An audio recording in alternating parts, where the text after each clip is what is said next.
Hello friends, good morning. Welcome back to my channel S blogs. তোমরা সবাই কেমন আছো? আশা করি সবাই খুব ভালো আছো। তো অনেক দিন পরে একটা ব্লগ ভিডিও নিয়ে এসেছি আজকে। তার কারণ হলো এই মাঝে 15 দিন মতো আমি এতটাই ব্যস্ত ছিলাম, মানে মেয়ের স্কুলের কাজ ছিল কিছু, আর সব কিছু নিয়ে ওর স্কুলের থেকে প্রজেক্ট দিয়েছিল করতে, তারপরে 15ই আগস্টের প্রিপারেশন, তারপরে তোমার মেয়ের শরীরটা খারাপ ছিল, আর মাঝে আমার শরীরটা খারাপ ছিল, সব কিছু মিলিয়ে তোমাদের সাথে অনেক দিন ধরে ব্লগ ভিডিও শেয়ার করা হয় না। তো যাই হোক, প্রথমে সবাইকে সরি চেয়ে নিচ্ছি। তো এখন সেইভাবে আমি ব্লগ ভিডিও সত্যিই দিতে পারছি না গো, তার কারণ আর পেরে উঠছি না সেইভাবে ভিডিও শ্যুট করে, তারপরে আবার এডিট ফেডিট করা, শ্যুট যাও করা হয় কিন্তু এডিট ফেডিট করা সব কিছু মিলিয়ে আর কি হয়ে উঠছে না। তো এটা দেখো, এই এটা হলো রবিবারের ভিডিও। তো রবিবার গতকাল, আচ্ছা গতকাল। তো এই দেখো মালপোয়া বানাবো, আমার অনেক দিন ধরে খেতে ইচ্ছা করেছে, কিন্তু একটু কারোর কিছু, আমার শরীর খারাপ ছিল আর মেয়েরও শরীরটা ভালো না, ওর জন্য বানানো হয়ে উঠছিল না, ঠিক আছে। তারপরে দেখো তাই জন্যে যে তোমার চালের গুঁড়ো, ময়দা, সুজি, চিনি, তারপরে কলা সব কিছু নিয়ে বসে পড়েছি। তো সব কিছু নিয়ে এবার একটা ব্যাটার বানিয়ে নেব, দিয়ে মাখামাখি করব। তো যাই হোক, এটা আমি বানাতেও পারি ভালো, আর খেতেও খুব ভালোবাসি, প্রচণ্ড ভালোবাসি। তোমরা কারা কারা মালপোয়া খেতে খুব ভালোবাসো আমাকে প্লিজ কমেন্ট করে জানিও। আর আমি এটা খুব ভালোও বানাই, আর আমার খেতেও ভীষণ ভালো লাগে এটা খেতে। এমনি আমি পিঠে বা মিষ্টি ফিষ্টি জিনিস খুব একটা পছন্দ করি না, কিন্তু এই মালপোয়া পিঠেটা খেতে আমি খুবই ভালোবাসি। তো যাই হোক, এই যে মেখে টেখে রেডি করে নিচ্ছি। তো মেয়ে গেছে স্কুলে, তারপরে আমি স্নান টান করে পুজো টুজো দিয়ে তারপরে এই যে সরি স্কুলে যায়নি মেয়ে, ওর মামার বাড়ি, দিদুন বাড়ি গেছে। তো যাই হোক, সকালবেলা গেছে। তো আমি এই যে তারপর স্নান টান করে সব কিছু রেডি ফেডি করে পুজো টুজো দিয়ে তারপরে এগুলো করে এই যে ভাজতে লেগে গেছি। দেখো একবারে 4টে 5টা 6টা করে দিয়ে দিচ্ছি, ছোট ছোট করে করছি, বেশ অনেকগুলো হবে। তো আবার মেয়েকে আবার বিকেলবেলা আনতে যাব, তো রাস্তায় যাব, এসে দিয়ে যাবে। তাই দেখো মালপোয়া পিঠে বানানো প্রায় রেডি। তারপরে দেখো মেয়ে বিকেলবেলা বাড়ি এসে আবার বলছে কি আমি বৃষ্টি বাড়ি যাবো, গিয়ে ওদের বাড়ি গেছি, আর ওদেরকে এমন করে সাজিয়ে দিয়েছে, ভিডিও করিনি, ছবি তুলেছিলাম তাই। তারপরে দেখো এটা আজকের ভিডিও, আজকে সকাল সোমবার।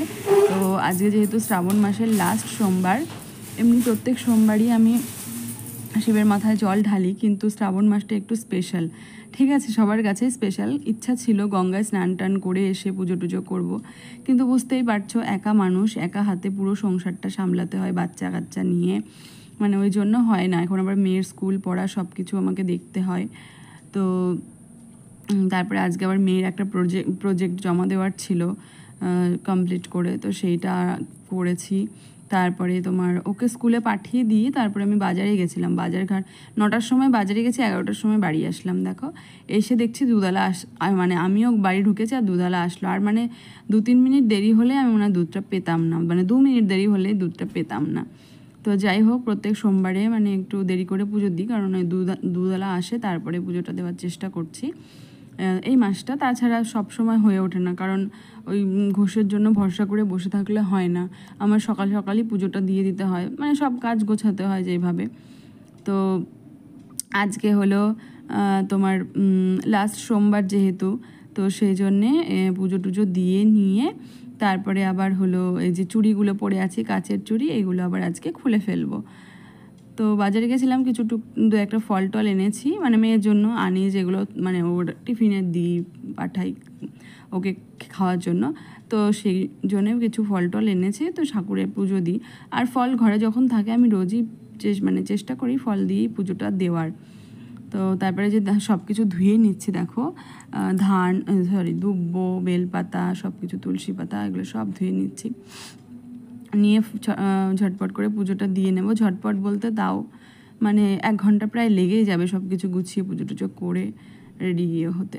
11টার সময় বাজার থেকে এসছি, ধরো এসে তারপর স্নান টান করলাম, তারপরে একটু কাজ ছিল সেটুকু করে স্নান টান করে তারপরে চলে এসেছি। বাসন কোসন সকালবেলা ধুয়ে রেখেছি, শুধু এখন পুজোটা দেবো মন ভরে। তো পুজোটা দিয়ে তারপরে আবার মেয়েকে ধরো আনতে যেতে হবে আবার স্কুল থেকে। তো যাই হোক, এখন ফল টলগুলো যে বানিয়ে নিচ্ছি। তো তোমরা অনেকেই জানো না হয়তো, তবু আমি বলছি। তো পুজোর ফল না কখনো মানে কাটছি এই কথাটা বলতে হয় না, বানাচ্ছি এটা বলতে হয়। তো যাই হোক, আমি এর আগেও আমার মনে পড়ছে যতদূর, আমি এর আগেও ভিডিওতে একবার তোমাদের বলেছি, একবারই মনে হয় বলেছি, একবার কি দুবার, যাই হোক, যে পুজোর ফল কখনো কাটছি বলতে হয় না, বানাচ্ছি বলতে হয়। তো তারপরে এই যে চন্দনটা বেটে নিচ্ছি। আর আমার হাতের এই যে বাজুটা না এত লুজ হয়ে গেছে, এক ঘাট বাড়িয়ে দিলে টাইট মনে হয়, আবার এক ঘাট মানে কমিয়ে দিলে খালি হাত থেকে পড়ে যায়, কি যে বলবো আর। তো যাই হোক, এই যে চন্দন ফন্দন বেটে নিচ্ছি, নিয়ে এবার এই যে পুজোটা করে নেব। তো আমার না মানে এক বছর মানে ঠাকুর মানে বাবা আমাকে টেনেছিল, তাই যে এক বছর আমি তারকেশ্বর হেঁটে গেছিলাম। আর এখন আমাদের এখানে বাতকুল্লায় সবাই প্রচুর লোক যায়। আমার খুব ইচ্ছা হচ্ছিল, এই বছরটা বিশেষ করে ইচ্ছা হচ্ছিল যে যাওয়ার, কিন্তু মেয়ে ধরো এখন স্কুল টুল যায়, তো এখন আর হয়ে মানে কেউ থাকে না, সব থেকে বড়ো কথা। ধরো আমি ওকে স্কুলে রেডি করিয়ে দিয়ে পাঠালাম, তারপর ধরো আসার সময় কেউ ওকে নিয়ে যাবে বা ওকে দেখবে সারাদিন কেউ, সেরকম থাকলে আমি যেতে পারতাম, কিন্তু সেরকম যেহেতু নেই, তাই জন্য আর হয়ে উঠছে না। দেখা যাক, যদি বাবা কখনো চান তাহলে নিশ্চয়ই বাবার ধামে যেতে পারবো। তো এখন দেখো পুজোটা করে নেব। আর প্রচণ্ড রোদ্দুর উঠে গেছে, দেখো বাইরে, বুঝতেই পারছো, ছাদের ওপরে ঠাকুর ঘর। আর দেখো দরজা দিয়ে দেখা যাচ্ছে নিশ্চয়ই ভিডিওতে যে এত রোদ্দুর, মানে বাজারে গেছি 9টার সময়, যাচ্ছি মনে হচ্ছে পুরো একদম মানে এত তাপ রোদের। যত দিন যাচ্ছে রোদের তাপ বেড়েই যাচ্ছে, মানুষ যে কী করে বাঁচবে আমি সেটাই ভাবছি। এখন মানে এমন দিন আসছে, ঘরে ঘরে এসি না লাগালে আর মানুষ বাঁচতে পারবে না। আর তারা মানে এসিতে থাকলে তো ঘর থেকে বেরোতে তাদের আরও কষ্ট হয়, মানে এমন অবস্থা। তো যাই হোক, মানে রোদের তাপটা বেশি, এমনি ঘরের মধ্যে থাকলে অতটা গরম লাগে না, অসুবিধা হয় না, কিন্তু মানে বাইরে বেরোনো যায় না, প্রচণ্ড রোদের তাপ।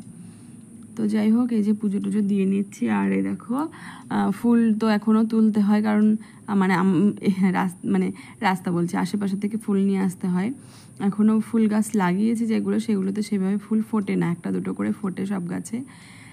তো একটা নতুন গাছে আজকে একটা ফুল ফুটেছিল সবে, মানে দেখবে একটা নতুন গাছ না, একটা ছোট বাচ্চার মতোই, একদম ছোট থেকে তুমি সেটাকে মানে বুনবে, তারপরে যত্ন করবে, আস্তে আস্তে সেটা একটা একটা করে ফুল হবে, মানে সেটার ইয়েটাই আলাদা। তো যাই হোক, আজকে এই শ্রাবণ মাসের লাস্ট সোমবার প্রথম ফুল ফুটেছিল, তো সেই ফুলটা পুজোতে দিতে পেরেছি, বেশ ভালো লাগছিল। তো যাই হোক, এখন এই যে তোমরা কারা কারা শিবের মাথায় জল মানে ঢেলেছো বা কোথাও গেছো কি না আমাকে অবশ্যই কমেন্ট করে জানিও, তারকেশ্বর বা অন্য যে কোনো জায়গায় বা বাড়িতে, যেখানেই হোক না কেন, যে কোনো মন্দিরে। তো এটা আমি বিয়ের আগে থেকেই করি, বিয়ের 2-1 বছর আগে থেকে আর কি শিবের পুজো করি।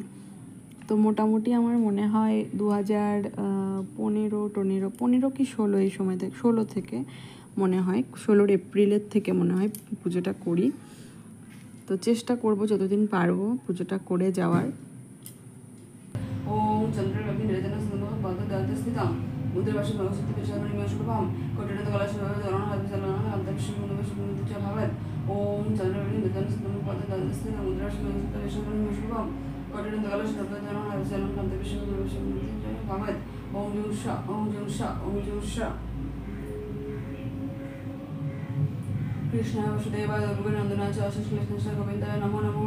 হে কৃষ্ণ করুণা সিন্ধু দীনবন্ধু জগৎপদে গোপেশ বিকান্ত রাধাকান্ত নমোস্তুতে। গঙ্গা গীতা সাবিত্রী সীতা সত্যা প্রতিপিতা মঙ্গলে মোহিতা ত্রিসন্ধ্যা মুক্তিগিনী অর্ধমাত্র চিদানন্দ ভগবগ্নি রাজশ্রী বেদরী পরানন্দ তত্ত্বার্থ জ্ঞানমঞ্জুরি। হরে কৃষ্ণ কৃষ্ণ কৃষ্ণ হরে হরে, হরে রাম রাম রাম হরে হরে, হরে কৃষ্ণ কৃষ্ণ কৃষ্ণ হরে হরে, হরে রাম রাম রাম হরে হরে, হরে কৃষ্ণ কৃষ্ণ কৃষ্ণ হরে হরে, হরে রাম রাম রাম হরে হরে। তারপরে দেখো পুজো টুজো দেওয়া হয়ে গেল, এবার চুড়িগুলোকে খুলে এবার রেখে দেব, আবার সামনের বছর পরবো। তো যাই হোক, এই বছর সত্যি কথা ঠাকুরের কৃপায় আমার একটা চুড়িও মানে ভেঙে যায়নি, কাচের চুড়ি যেহেতু আগের বছর পরেছিলাম, বেশ কয়েকটা চুড়ি ভেঙে গেছিলো, আর এই বছর মানে 12টা চুড়ি 2 হাতে পরেছি, একটা চুড়িও ঠাকুরের আশীর্বাদে ভাঙেনি। মানে যাই হোক, তো আর এই দেখো এই প্লাস্টিকটায় না আমি আরও চুড়ি এনে রেখেছিলাম, মানে 2 ডজন এনেছিলাম, তো 2 ডজন পরিনি, 1 ডজন 2 হাতে পরেছিলাম আর 1 ডজন রেখে দিয়েছি। ভেবেছি প্রত্যেক বছর সেই মানে যেতে হয়, আবার খুঁজতে পাওয়া যায় না, এর জন্য 2 ডজন একবারে এনে রেখেছি, আবার সামনের বছরও পড়তে পারবো। কিন্তু ভাবিনি যে এই বছরের চুড়িগুলো একটাও ভাঙবে না। তো যাই হোক, ঠাকুরের আশীর্বাদে ভাঙেনি, ঠাকুর যাই হোক। তো এই দেখো পুজো টুজো দেওয়া কমপ্লিট হয়ে গেল আমার, আর এই দেখো আমার সিংহাসনটা। তো চলো আজকের ভিডিওটা এখানে এন্ড করছি। সবাই সুস্থ থেকো, ভালো থেকো।